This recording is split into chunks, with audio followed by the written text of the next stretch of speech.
All right, now the ammo from 1961.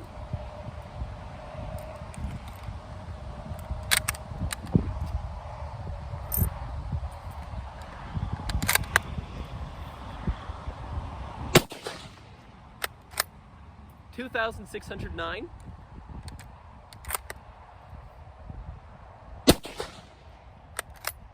$2,555.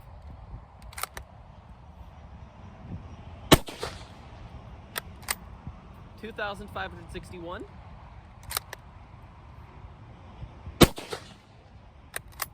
$2,577.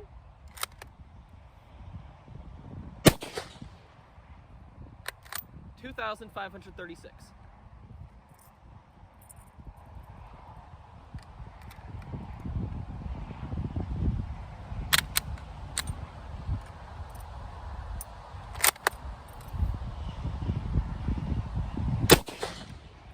Hangfire, 2,573.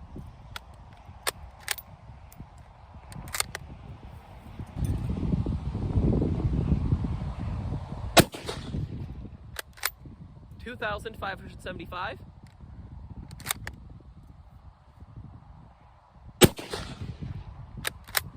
$2,610.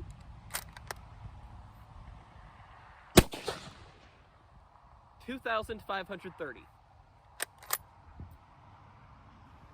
So that was our time on the range. Our velocity low was 2,530, and our velocity high was 2,610. That gave us a spread from lowest to highest of 80 feet per second, and that would give us an average of 2,569.5. Now, the first thing to say about that is that that's a little bit tighter than our ammo from 1959. I think that was just sample and good sample size and all that kind of stuff. And that also gave us just a few feet per second difference between this one and the other one, like 4 feet per second. So, and I'm not going to say this every time, the ammo from 1961 and the ammunition from 1959 are loaded exactly the same. Now, while we're talking about them being loaded exactly the same, one of the things I noticed is that with the ammo from 1961, I had a clear and definite hangfire.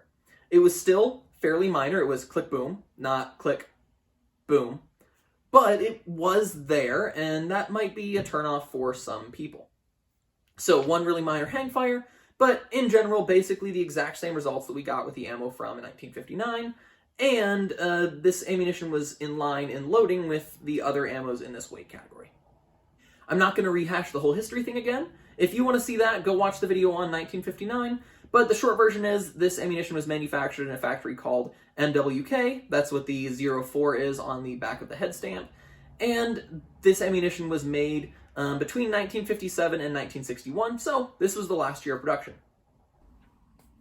Here are the boxes of how this ammunition came to me. I am almost certain that this magic marker X out with a 61 above it is a later edition. The only reason I can't say certain is because I've never seen otherwise, but I only have a few examples, and they all came from the same person. So I'm almost certain that that is not original, and this ammunition would say 61 instead of being crossed out right there. Now on the outside of the box, we have the 15 ST, which I think is 15 cartridges, 7.92, which is 7.92, which is the caliber cartridges, and then these other markings right here, which is the date. Then on the top, we have 1204. I think 12 is some sort of lot number, and then 04 is the factory code for this ammunition that we also see on the head stamp.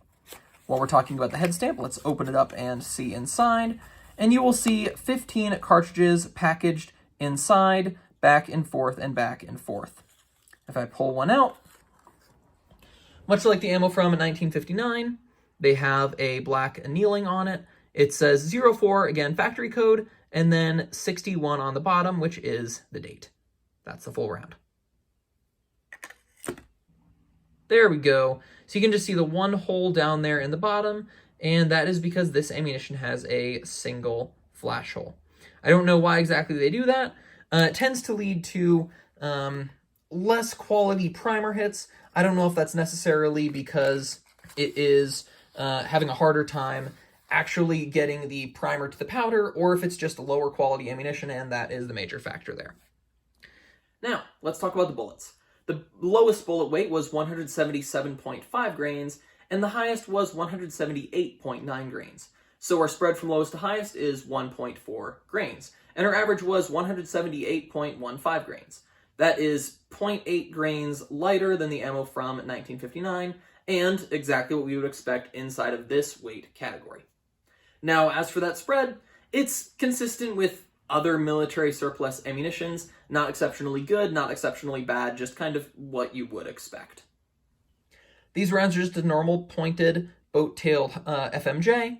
You can see that the base here is hollow and that there's some discoloration on the bottom, which is common with steel-cased ammunition over time. There is a surface right here where the case wraps around the bullet. Oh, and ignore these treader marks right here. That just happens when I sometimes have to pull the bullets with like a vice grip out of a steel case. Then if we look down the bottom, there's that hollow base I was talking about. And this ammunition is magnetic. I realized a mistake while editing this segment of the video, so I'm having to reshoot it in more casual clothing that I was wearing while I was editing. So I apologize for that. Now, that being said, our powder weight low was 43.8 grains, and our powder weight high was 44.2 grains.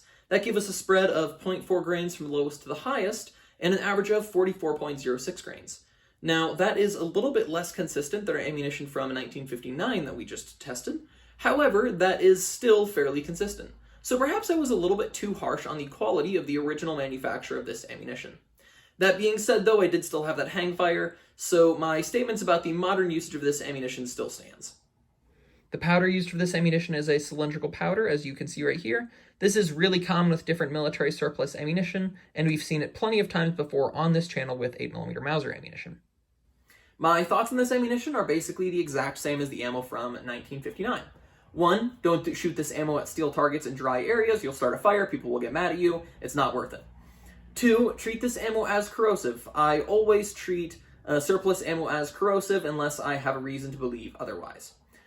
3, I would buy this ammunition if I found it for really cheap, because I don't mind the rare occasional hang fire, and especially if it's just a really minor one. It's not necessarily a huge problem if I'm just going to the range and plinking, and I'm not trying to print tiny groups, to have the occasional click boom. Obviously, I wouldn't take a new shooter out with this ammunition, because with a new shooter, you want to give them the best experience possible, and they won't necessarily know what to safely do if they pull the trigger and nothing happens. However, I've shot ammunition like this enough that I do feel comfortable and safe doing that.